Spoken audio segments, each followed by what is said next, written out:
What is up, guys? Back again with yet another one, and as you can tell, I'm in quite a different area than I usually film in, and that's because I'm in New York. So I've been here for a while. Now if you guys are totally unaware of the fact that I've been in New York, it's probably because you aren't following my Instagram. So go follow my Instagram so you can stay up to date on what I have going on.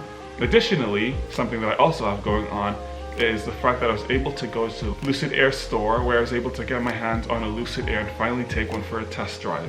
Now I've made videos comparing the Lucid Air to Teslas. I think I may have made one comparing it to a Porsche Taycan potentially. However, being able to finally get my hands on one is a whole different experience, and I'll go into that in the video that I create. I'm still in the process of editing it. There's a lot to be done. However, in this particular video, we're going to be talking about electric vehicles and the general price reduction that we're going to be experiencing in the near future. But first, if you guys are new here, don't forget to like the video, subscribe, hit the notification bell so you can be up to date on the latest videos that I put out. And it turns out that a lot of you guys are watching my content and you're not liking the video. So go ahead and like the video because it's free, and of course it helps promote my videos and makes you be able to see them quickly when they come out. So without further ado, let's start up the video.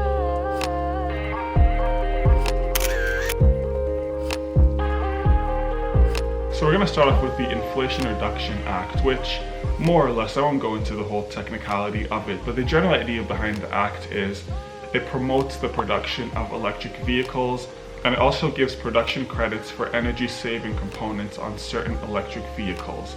Now, there are different ways that car companies are going about it. For example, in the case of Porsche, you have the Porsche Taycan. So Porsche still is the parent company. However, they just go ahead and make full-on electric vehicles, similar to the Mercedes-Benz EQ line, where you have Mercedes-Benz, but they have a new line where they're making EQ. I think they have the EQS, the EQC, the EQE, the EQG, and a bunch of different other electric vehicles.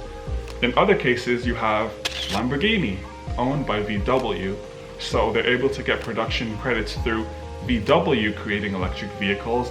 And then with GM, again, I made a bunch of videos on the GM. Actually, I made one just not too long ago about Super Bowl commercials, and there was one with Will Ferrell, and it was a pretty funny commercial. Go check out the video, I won't speak too much on that. And of course, as I touched on earlier, you have startup companies like the Teslas and the Lucid Airs and the Rivians of this world, where they're starting from scratch and creating full-on electric vehicles. These are all a variety of ways to be able to access these production credits because they're all creating electric and just energy saving vehicles in general. And so now, of course, we've talked about the production end of it, but I'm sure you guys don't really care about that. I personally care because I'm into cars.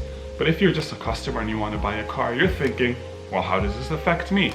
Well, as it turns out, because of these certain production credits, you could say in more cases than not, it's a government subsidy. And so that's going to trickle down to the customer, where you're going to be able to save roughly $7,500. In some cases, it could go up to $11,000 if you buy an electric vehicle. Now, there's a good side to that, there's a bad side to that, and you can see some of the good sides and the bad sides in the comments here that you see.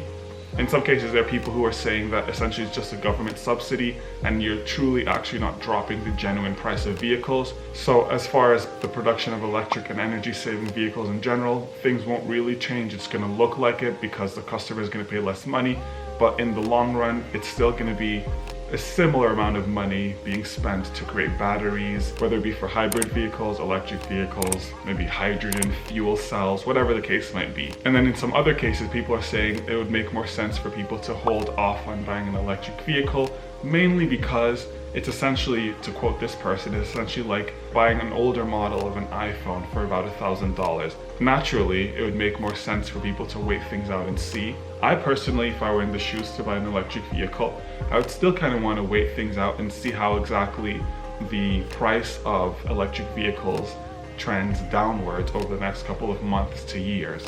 Now, if you guys are looking into buying an electric vehicle, let me know in the comments below. First of all, which electric vehicle are you trying to buy?